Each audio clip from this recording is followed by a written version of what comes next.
hati-hati jika datang kepada ahlul qulub, ahli kolbu.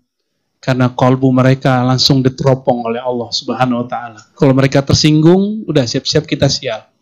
Ya. Kalau mereka senang, insya Allah kita diberkahi. Nah, itu hati-hati di situ. Ya. Ada 4. 1, bil hilmi. Tolong ini nanti diisi kolbunya dengan ini. Terus yang kedua, tadi apa? Ilm. Lawannya apa? Jahil. Jahil. Yang ketiga, yakin. Lawannya apa? Syak. Banyak ragu, banyak curiga, tuh hati-hati. Dan yang terakhir, ar-ridwan. Ini adalah multi level marketing yang sesungguhnya. Maka jangan ragu. Memulai wakaf dengan diri kita sendiri dan ajak orang lain. Wa mala'uhu. Lalu diisi. Nah, ini yang jadi akan kita bawa pulang. Ya, ada 4. 1, bil hilmi. Tolong ini nanti diisi kolbunya dengan ini. Hilmi. Apa arti hilmi? Ada nama suaminya Hilmi? Hah? Ada nama suaminya Hilmi? Nggak ada ya? Anggota Gus Imin ada yang namanya Hilmi? Ada. Biasanya orang-orang Aswaja tuh banyak namanya Hilmi. Karena suka baca ini. Bil Hilmi ya, kasih namanya Bil Hilmi. Hilm itu artinya kelembutan, kesantunan. Orang kasar ke dia nggak kasar. Orang bikin hoax tentang dia nggak balas pakai hoax, dia bahasa pakai hak. Nah, sudah korban hoax belum, Gus? Tiap hari. Selamat. Ya, udah, wakil, Pak Wakil udah. Waduh. Nah, itu hilm. Maka di depannya tidak ada huruf yang tiba-tiba. Huruf itu semuanya berkaitan. Alif lam mim. Kenapa tidak dalam mim? Ya, ada rahasianya semua. Ya. Itu puncak pengetahuan Quran ada di ilmu huruf. Ya. Wa mala'uhu bil hilmi. Maka orang-orang seperti kita, jika ingin mengikuti ruhaniyah Rasulullah, walaupun tidak bisa baca kitab, nggak apa-apa. Ambil yang pertama, hilm. Santun. Santun yang paling dekat dulu ke pasangan. Ya, ke pasangan dulu yang pertama, lalu ke anak-anak, terus ke tetangga. Nah, sekarang kan ada tetangga online, ya kan? Bener ya? Namanya tetangga, ada yang nggak seneng, ada yang iri, ada yang dengki. Harus hilm. Kita harus santun. Kasih senyum terus lah, tapi jangan senyum sendirian. Senyum sendirian nanti, oh itu kayaknya kebanyakan cahayanya. Itu hilm, ya. Hilm.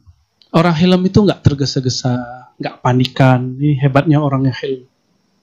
Nah, maka orang-orang yang diberikan hilm, sifat hilmiah namanya. Orang-orang ini setelah mewarisi, boleh saya sebut 1/4 kolbunya Nabi Muhammad Sallallahu Alaihi Wasallam. Jadi kolbu Nabi Muhammad itu isinya 4 bagian. Yang kedua, wal ilmi, ilmu. Ilmu itu nanti akan membuat orang mulia. Seberapa mulia seseorang, seberapa mulia yang dia tahu. Maka ilmu yang paling mulia tergantung objeknya. Lebih mulia makhluk apa Allah Khalik? Maka orang-orang yang mulia itu orang yang paling mengenal Allah. Walaupun dia tidak berpartai. Pasti orang partai nanti cari dia. Ya. Gus Imin sudah mulai lagi cari-cari nih. Siapa orang yang ngerti sama Allah? Namanya orang yang disebut kekasih Allah itu kan seperti mutiara di laut. Nyarinya harus tenggelam dulu, harus masuk dulu ke dalam lautan. Cari, nggak semua yang ada di dalam lautan itu mutiara. Harus cari satu-satu. Dan nggak mudah emang. Nggak mudah. Saya pun selalu mencari. Maka kemanapun saya pergi, selain ngajar, saya minta request. Jadi syaratnya bukan duit. Jadi saya datang itu mereka nanya, berapa honornya? Saya nggak pernah jawab. Yang saya jawab cuma, sediain daftar yang bisa saya ziarahi. 1 orang hidup, 1 yang sudah wafat, wali Allah. Siap, udah gitu aja. Karena kalau hanya mengunjungi yang hidup, kita nanti pinter ilmu, tapi hati keras. Maka harus berkunjung kepada wali. Nah, ini saya dapat dari guru-guru saya. Kunjungilah orang alim, tambah ilmu. Kunjungilah orang yang sudah wafat, tambah ilmu. Hilm, lembut hatinya. Maka saya bisa nangis kalau ceramah semenjak sering ziarah, jadi kuburiyun. Sarkup, sarjana kuburan. Ya, itu pasukannya Gus Imin. Itu. Aslinya saya nggak suka ziarah. Yang suka ziarah istri saya itu. Ya, karena emang di Padang itu, ya mohon maaf, kuburan kiai nggak rawat. Kita cuma ngerawat sebelum puasa aja. Kalau di sini kiai wali, orang tidur di situ, ya lengkap sudah di sini. Tapi kecantol sama orang Tuban. Orang Tuban kuburiyun ternyata ya. Sekarang kalau saya pulang kampung, saya minta duluan. Dek, sebelum ke rumah, setoran dulu. Setoran dulu sama kuburiyun. Ketemu yang mati-mati dulu kita, baru ketemu yang hidup. Supaya dapat hilm. Hilm ya. Yang kedua tadi ilmu. Maka syaraful insan, syaraful alim, bi syarafil ma'lum. Kemuliaan orang alim tergantung pengetahuannya tentang siapa. Coba lihat, kalau presiden, pejabat di negara mana saja, dia akan cari ilmuwan. Benar nggak? Dia kalau naik, dia cari ilmuwan. Ilmuwan politika, ilmuwan apalah, ilmuwan alam kah, dia cari. Karena untuk backup dia. Salah satu ciri Allah ridho kepada seorang pemimpin, ja'alalahu waziran salihan. Bukan waziran zakiyan. Apa beda salihan dengan zakiyan? Ini mungkin boleh, walaupun saya nggak boleh menggurui yang lebih senior, tapi karena lagi dituakan sekarang, saya boleh ngomong lah ya. Jadi ke politisi pun saya mau ngomong gini. Mau dia partai apapun, saya akan ngomongnya sama. Ngomong ini. Ya. Ja'alalahu waziran salihan. Ciri-ciri orang-orang yang Allah takdirkan memimpin dengan baik. Ini hadis Imam Nasai, hadis sahih.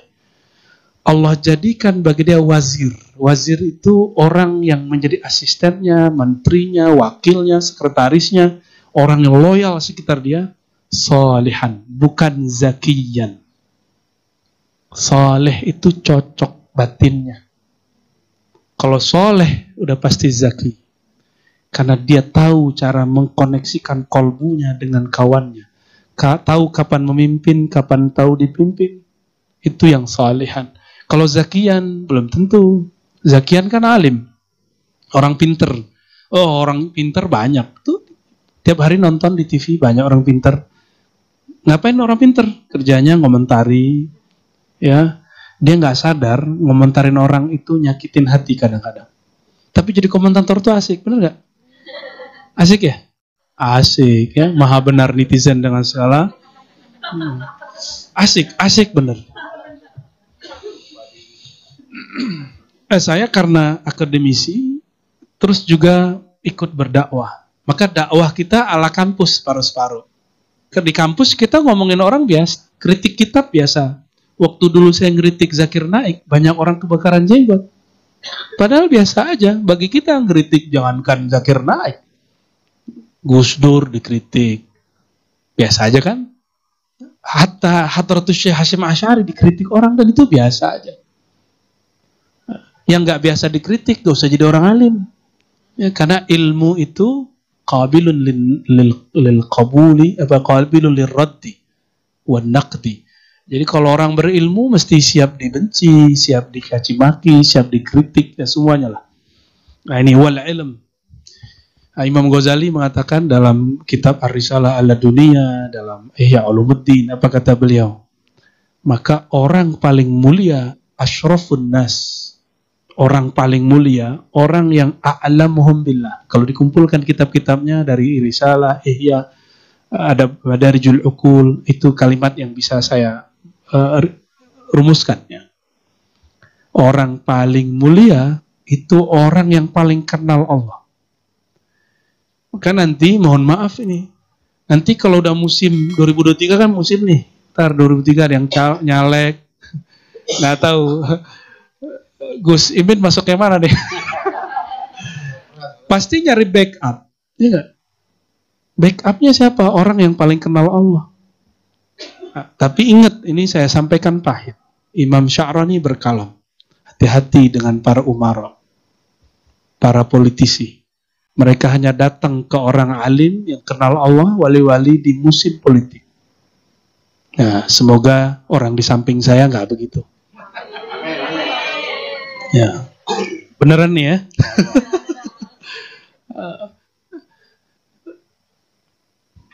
Kenapa saya berani ngomong begini? Karena saya bukan kader Caimin. Kalau kader kan tidak berani ngomong, bosnya. Ya. Tapi kadang-kadang kalau kita nggak ngikut kemana-mana, kadang-kadang kurang ajar juga sih ya. Mohon maaf kalau ada yang saya kurang ajari ya. Ilmu ini, orang-orang yang seperti ini dicari oleh presiden, dicari oleh jenderal, dicari oleh orang yang nyalek, orang yang nyalon jadi presiden, wakil, semua nyari orang ini. Kenapa? Karena kunci dunia ada di dia. Dia nggak butuh dunia, tapi kuncinya banyak. Lihatlah orang-orang yang koleksi mobil. Mobilnya nggak dipakai, tapi kuncinya dia punya. Kalau udah seneng sama dia seneng sama orang itu, dia bilang, ente mau yang mana? Ambil. Gitu kalau ketemu yang wali itu. Cuma tadi kan dikisahkan di situ bahwa binatang apapun kan kalimatnya khalaqallahu ta'ala wa lam yabqa syai'un mimma khalaqallahu ta'ala illa ja'a li amrika ta'iyah. Semuanya kalau ketemu Nabi Muhammad patuh. Bahkan curhat. Yang curhat enggak hanya mak-mak ke Nabi, yang curhat tuh onta, kambing, domba, keledai, semua curhat ke Nabi Muhammad SAW. Cuma sayangnya ini nggak punya akal, jadi curhatnya curhat masalah perut. Jadi onta itu ngomong ke Nabi, ya Rasulullah, syahadat ya. Tapi yang diaduin apa? Perutku lapar, makanku kurang banyak, tapi tugasku kebanyakan. Tolong kasih tahu ke tuanku. Jadi curhatnya curhat masalah perut, masalah materi. Nah, ini kesalahan karena dia nggak punya akal. Dan saya yakin orang kiri kanan saya ini kan aslinya kiai, akalnya cerdas. Kalau datang ke wali, jangan ngomongin masalah itu, masalah pilihan, nggak level. Cukup minta ridho di dunia akhirat. Kalau Allah sudah ridho, apapun yang terjadi nanti, kepilih nggak kepilih urusan lain. Yang penting Allah ridho dulu. Allah kalau sudah ridho, radiyah mardiyah. Nih, suami keluar dari ridho sama istri. Istri baru ngelirik barang baru, langsung ditawarin, mau deh. Mau, pasti gitu. Ya. Tapi ingat, Allah itu pecemburu. Allah pecemburu. Kalau yang dilirik tandingan dia, Allah bisa binasakan. Yang dibinasakan siapa? Bisa yang dia lirik, bisa dirinya sendiri. Itu semua kalam Imam Sya'rani dari kitab Al-Minan Al-Kubra. Agak sulit juga nyari bagian itu. Sekarang kalau saya rujuk lagi kitabnya nggak ketemu. Karena tebal sekali. Kita dulu membacanya waktu masih nyantri lah. Tapi sekarang alhamdulillah masih ingat. Ternyata kalimat ini Allah simpan di kepala saya dan kolbu. Ya untuk mereka inilah. Baik, ya harus disampaikan kepada beliau-beliau ini. Ya, beliau-beliau ini. Walaupun saya nggak pantas jadi guru, jadi muallim, jadi mursyid, saya nggak pantas. Carilah kiai-kiai yang sepuh, yang khos ya. Nah, yang kedua, yang ketiga. Tadi berapa? Berdua. Ya. Nah, ya. Berarti ilmu turunnya ke otak atau ke kolbu? Gimana? Ke otak atau ke kolbu? Kalau ke otak belagu. Dan ke otak bisa pikun. Tapi kalau ke kolbu, dia nggak pernah pikun. Karena otak ini yang ngalangin kolbu. Tapi kalau kolbunya lebih kuat sinarnya, otak ikut. Dia bisa ingat kapanpun. Itu sebabnya wali-wali Allah tuh nggak pernah uzur, walaupun gayanya gaya orang uzur. Guru saya baru meninggal sebulan 50 hari yang lalu. Ini baru selesai 40 hari. Saya yakin beliau seorang wali. Pas ketemu udah nggak bisa berdiri. selalu ngomong ke saya, Rozi Hashim, saya ini pemaksiat, dulu preman Tanah Abang. Oh gitu, semua maksiat disebutin. Saya pikir, biasa. Ngomong lagi habis 5 menit. Teman saya mikir, udah uzur kali ya. Gitu. Yang ketiga dia ngomong lagi. Saya hampir terpancing mau ngomong dia ini uzur. Tapi ketika batin kita tanya, wahai kolbuku, coba baca isi kolbu dia. Oh ternyata kolbunya lagi nguji kolbu saya. Ya, bisa. Kan kolbu sama kolbu nyambung. Ya, bisa lewat kedipan mata, bisa lewat rasa. Nah, rasa ini yang mahal. Ya. Kadang kalau mata nggak ngelihat, tapi kolbu bisa lihat. Ya. Walaupun dia jauh. Akhirnya saya ngomong, Pak Kiai, kalau nggak pernah dosa nggak bisa nangis. Kalau nggak pernah dosa, nggak pernah merasa hina di hadapan Allah. Dia langsung tepuk-tepuk saya, ente benar Rozi. Ternyata dia cuma nguji. Karena selama ini orang datang, beliau ngomong begitu, orang semua ngomong, ini Kiai sudah uzur. Ini Kiai sudah uzur. Itu adab yang buruk, ketemu Kiai nganggap Kiai uzur. Mana ada wali uzur batinnya? Kolbunya kalau pernah uzur, walaupun badannya sudah nggak bisa bergerak. Karena Allah selalu membersamai kolbunya. Allah pernah uzur nggak? Nggak akan pernah. Itu terjadi. Itu terjadi kemarin. Itu ujian-ujian kolbu tuh ya. Kita kadang-kadang nggak boleh terpancing sama kalam-kalam orang tertentu. Nah itu ilmu. Maka ilmu turunnya ke kolbu, jangan ke otak. Kalau otak paling jadi dokter, paling jadi apalagi dokter honoris. Iya, udah dapat, Gus, dapat banyak. Itu yang asli. Oh yang asli. Iya, nembak juga nih. Kalau ilmu di sini makan, kata Imam ahli hadis Sufyan Ats-Tsauri, jangan banyak-banyak makan ini nih, apa namanya? Anggur, apel yang banyak vitamin C-nya. Karena itu bisa menggerogoti hafalan. Iya, jadi makan begini dikit-dikit bolehnya. Ya, dikit-dikit jadi banyak. Ini bagus untuk badan, tapi nggak bagus untuk otak. Itu kata Imam Sufyan Ats-Tsauri. Yang bagus itu madu. Bukan madu yang itu, Gus. Ya.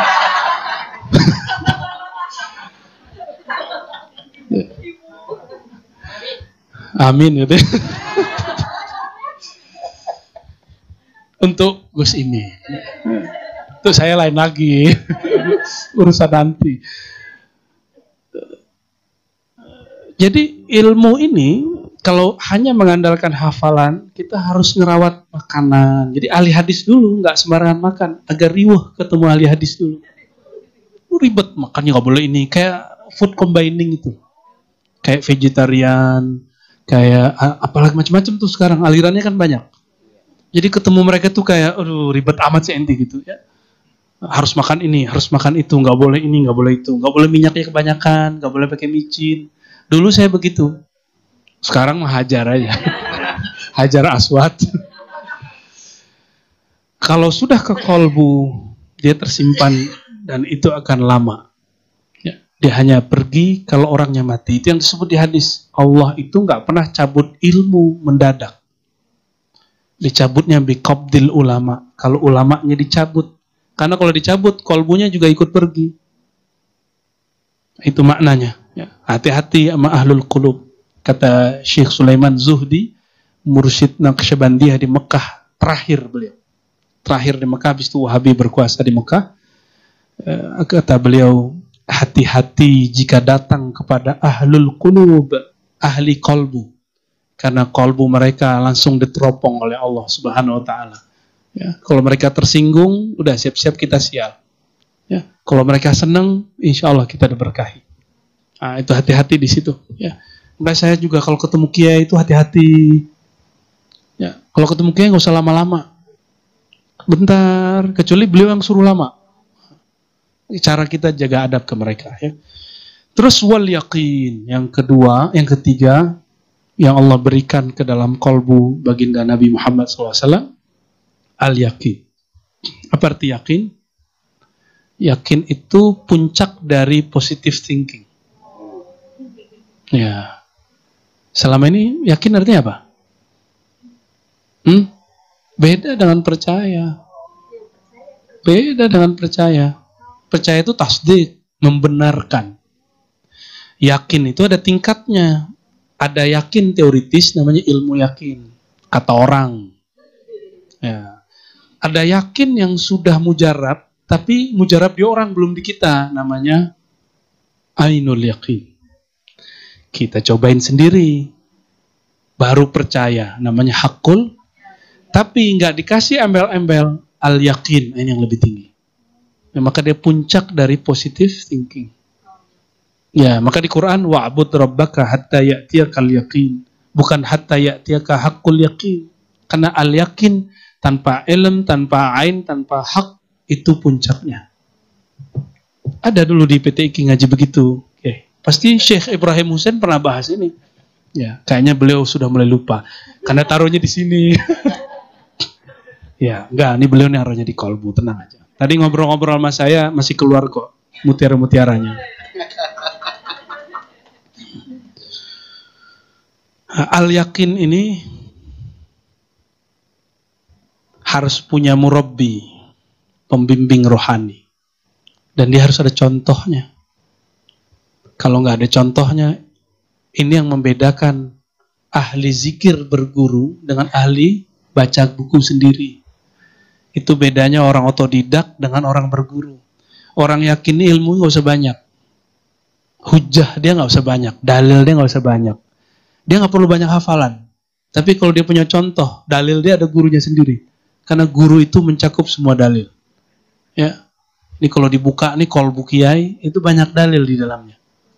Kalau saya dalil keagamaan, kalau sudah jadi politisi mungkin dalil-dalil berpolitik.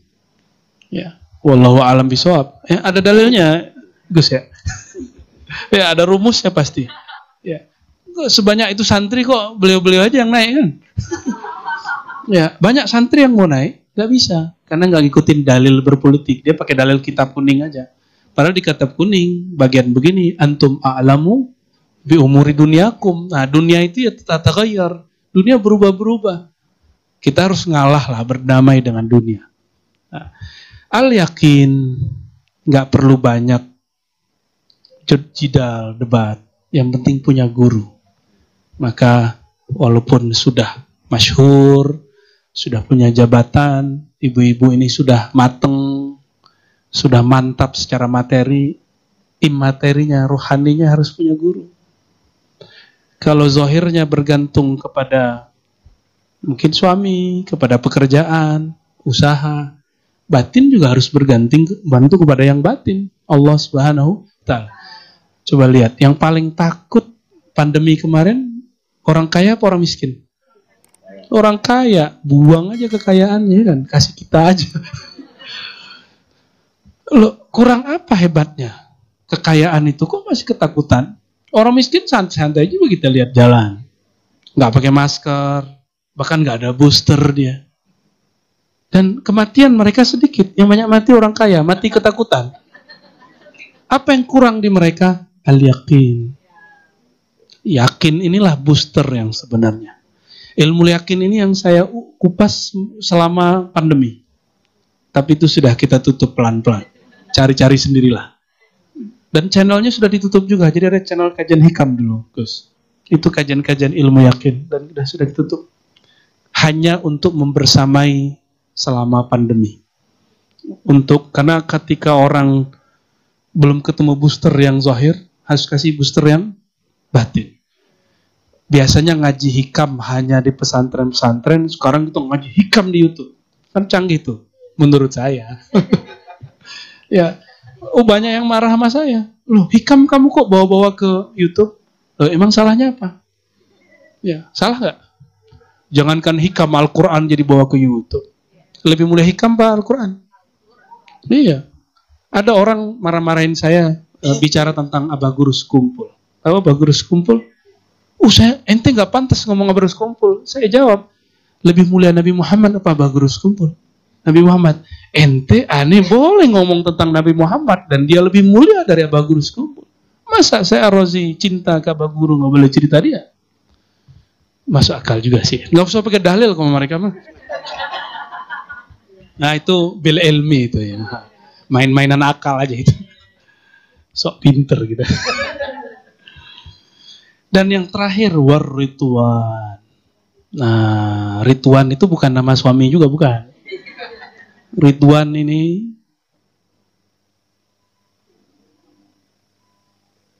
takdir buruk, takdir baik bagi dia sama. Itu disebut ridho.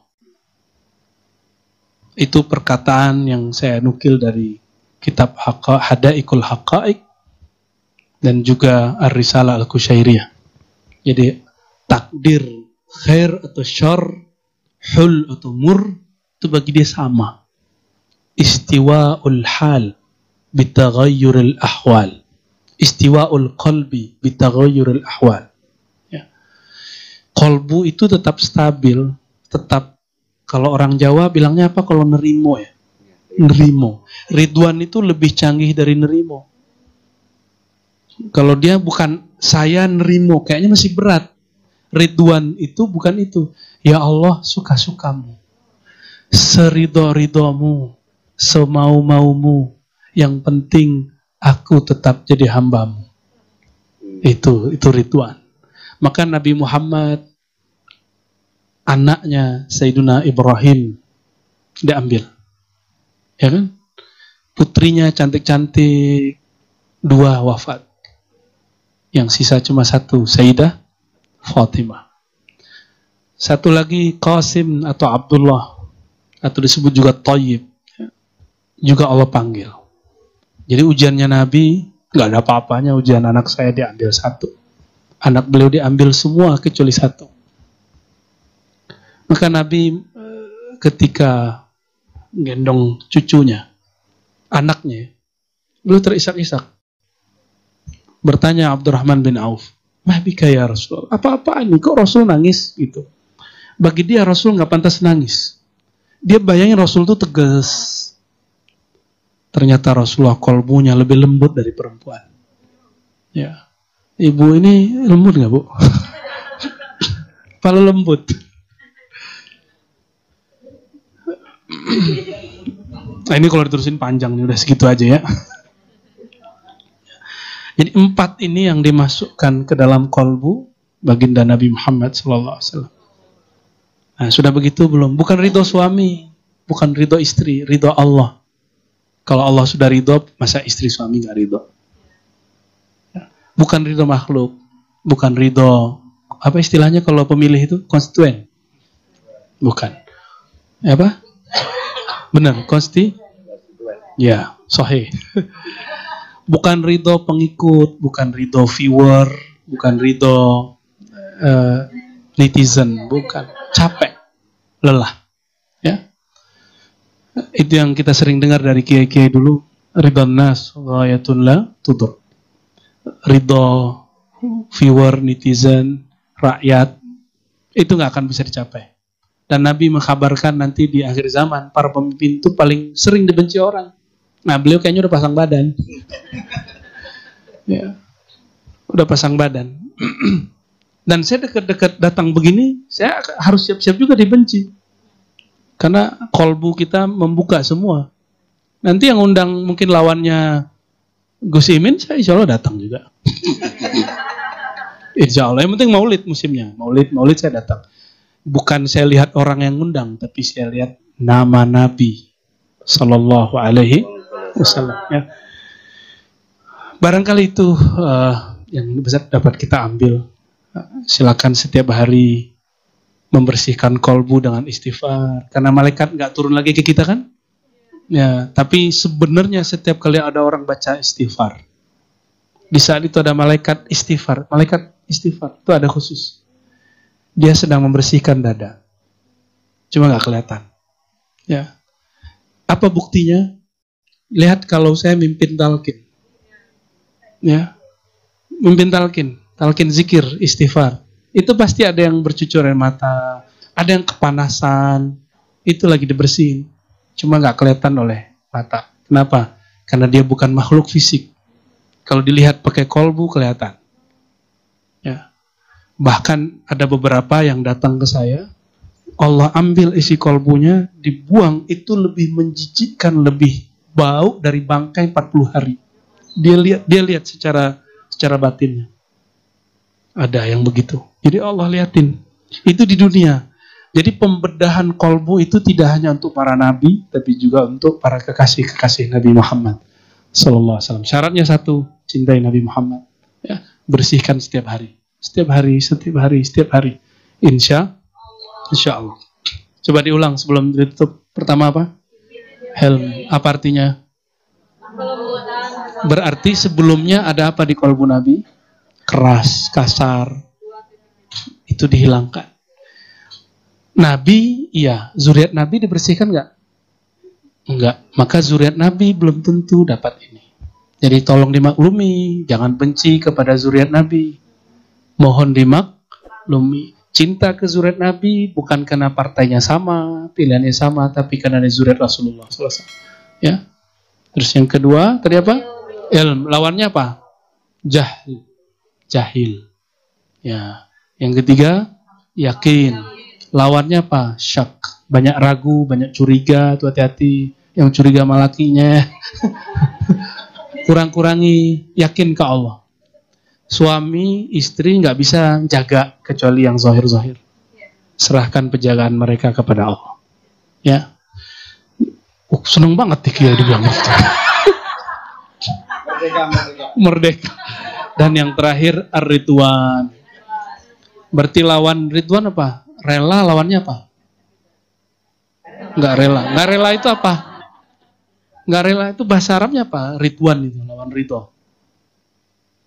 Itu ghadab, marah-marah. Apalagi su'udzon, buruk sangka. Itu dia. Nah, ini yang dicopot dari kolbu Nabi. Semoga dengan kita buat maulid, Allah kemudian membersihkan kolbu. Ya, lalu diisi dengan 4 sifat ini. Amin ya rabbal. Mohon maaf nih para kiai, saya sudah menggurui, para bunyai, ya, tapi memang wajib menggurui. Nah, walaupun nanti kita tidak satu partai, tidak satu coblosan, semoga kolbu ini masih berkawan. Ya, mohon maaf dari saya. Selamat berjuang. Assalamualaikum warahmatullahi wabarakatuh.